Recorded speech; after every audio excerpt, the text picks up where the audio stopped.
let's just start with the big legislation that came out yesterday, the vaccine legislation. Why did you sign that? What does that mean for Nebraskans? Well, one of the things we've done here in Nebraska is take a balanced approach with regard to managing the pandemic, and that's allowed us to be able to slow the spread of the virus while letting people live a more normal life. And part of that is we handled it without mask mandates statewide, without lockdowns, and without vaccine passports. And so I thought it was important that we allow people who have a religious or medical exemption from getting the vaccine to be able to have a way to be lawfully protected on that. Speaking of COVID, we're a little over 2 years through this pandemic. How do you think Nebraskans have fared coming out of this and for the future of the state? Yeah, so if you look at the last 2 years, Nebraskans have done what we always do. We take care of each other. And Politico ranked us the #1 best state for pandemic response. And I think that's a great testament to how people here have really pulled together to be able to get through this pandemic. So I want to touch on tax relief and the new revenue that you talked about here just today.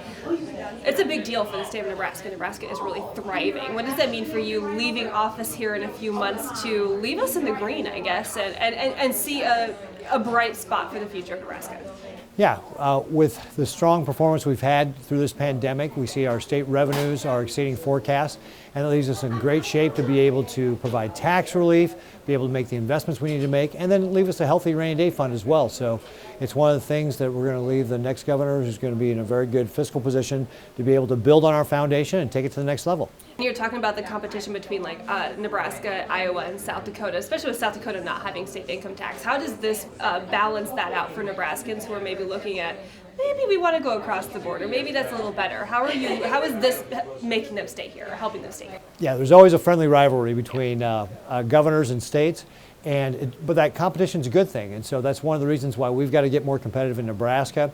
I know that Kim Reynolds in Iowa is looking to be able to reduce her tax rates. Obviously, there's zero income tax in South Dakota. So we've got to be more competitive if we want people to come to Nebraska and stay in Nebraska. The job force is obviously something that's hitting the nation.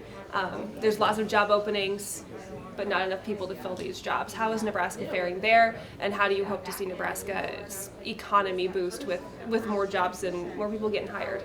Yeah, we've got the lowest unemployment rate not only in state's history, but in the history of the United States, which is great for Nebraska families, but challenging for employers. And that's one of the reasons why we've got to really continue to work on this workforce talent pipeline that we've got in place, starting in 7th and 8th grade with our program called the Developing Youth Talent Initiative, through career academies such as you've got here in South Sioux City, and then continuing that on to a post-secondary education, whether it's going to be a registered apprenticeship program, which we've grown by 15% year over year, or our career scholarship program, which will impact about 2,100 Nebraskans getting a 2-year, 4-year degree. So really getting Nebraskans the education they need to take the jobs that we've got available all across the state.